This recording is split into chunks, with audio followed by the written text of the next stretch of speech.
In this tutorial, I'll show you how to attach objects to walls using 3D camera tracker in After Effects. First of all, get your video on the timeline. After that, go to Effects and Presets window and search for 3D camera tracker.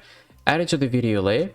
Depending on the system you're running and the length of your video, this will take some time for After Effects to analyze your footage frame by frame. You can see the progress right here, so I'm going to speed this up.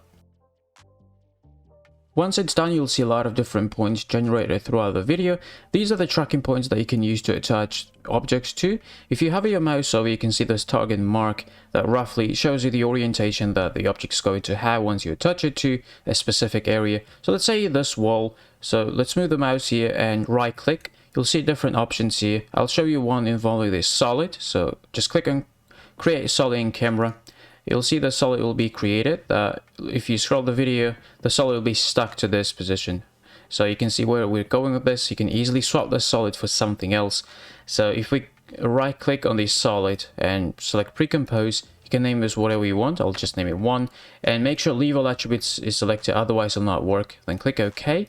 And if we open the composition we've just created, by default it'll be square. So if you want to make a traditional 16:9, you can just go to composition settings, set width to 1920, click OK, and then you can just remove the solid from here, just delete it, and pretty much bring anything you want into this composition. I'll just bring the social media lower third from my previous tutorial, and if we go back to the main composition, you will see that it appears here, but it might be too small. So just select the composition, press S, increase the scale to something bigger, say 400, and you'll see that it's nicely attached to this position instead of our solid.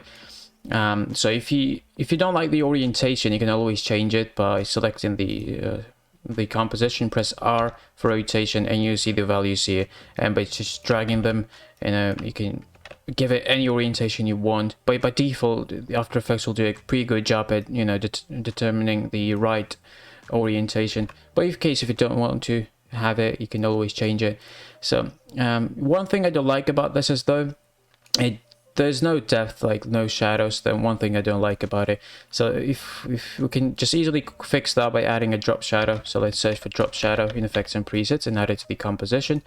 I just like to set opacity to 100, and you set distance to maybe 25 and its softness to 50, and you can see straight away that now there's quite a lot of depth.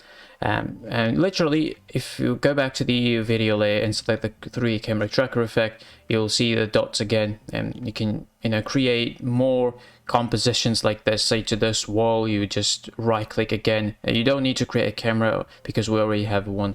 So just click on create solid and pretty much repeat the steps. You just go ahead and pre-compose this again by right click, pre-compose, and name whatever you want, leave all attributes, and literally open the composition and do the same steps, and swap the solid for something else. Once you go back to the main composition, it'll be all ready. And by adding the drop shadow to this side of the wall, though, you just set the direction of the drop shadow to face this side of the wall so it look natural. And it's literally that simple, and that easy. I hope you liked this quick tutorial, learned something new. If you did, make sure to drop a like. Thank you for watching, and I'll see you next time. Peace out.